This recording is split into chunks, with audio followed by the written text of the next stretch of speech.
In the earlier video, we talked about the difference between predictive and analytical reading. Predictive reading you can use for anything where you basically know what's going to happen, where the stuff that's going to happen, most of it is not going to be anything unexpected. If you're reading a newspaper article, the quotes aren't going to be unexpected. They're going to match the headlines. The analysis is going to, again, derive from the headlines. If you're reading a story, again, it's not going to be something totally surprising and unexpected.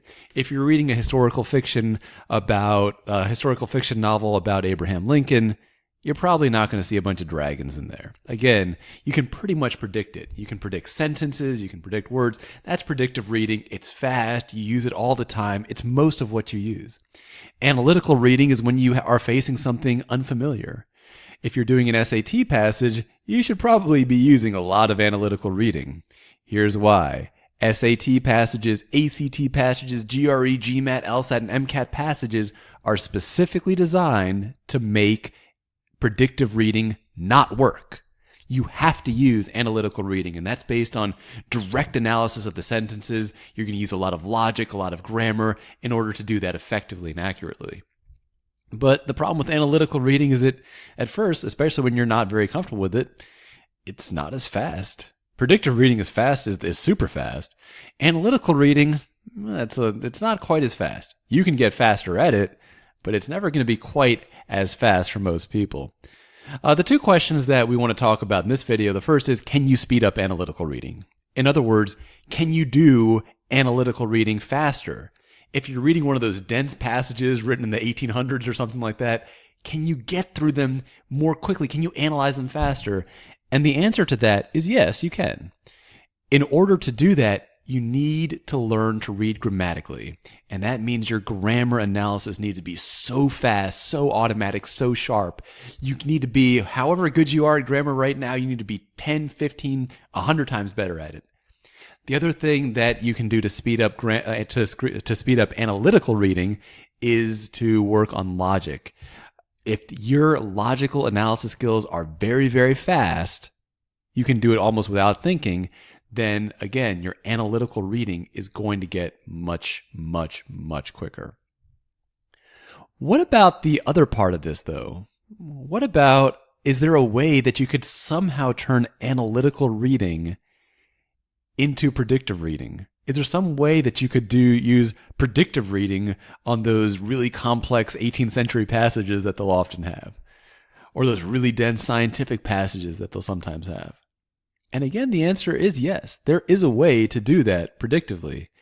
Those of you guys who have worked with me on tutoring, you see I read those passages in about half a second. And part of it is, yes, it's through analytical reading that's been sped up through a lot of techniques.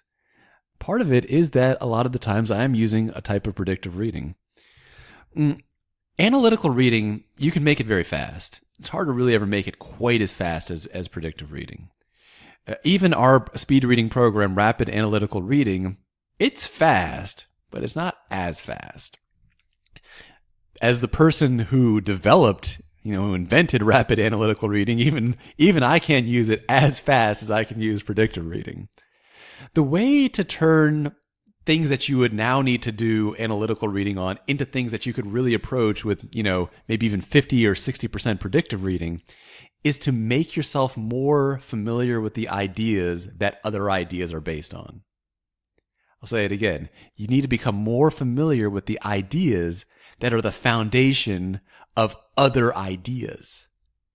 A lot of that comes from studying very core ideas in philosophy, in economics, in areas of sociology and culture, in political theory. Studying the core ideas, the ideas of philosophers like Socrates or John Locke. It doesn't have to be the very earliest philosophers ever, but the people whose ideas then shaped other ideas. If you can start to learn more and more about those people, it's going to let you read other things more predictively. As a simple example, because I've read a lot of economics, I've read from everyone from Adam Smith, the founder of modern capitalism, to Karl Marx, founder of modern communism.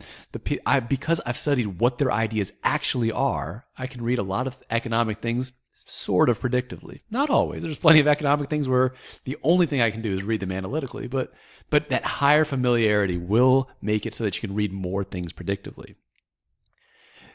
Part of that we're going to do in your VOR method reading training anyway, and some of the philosophical discussions.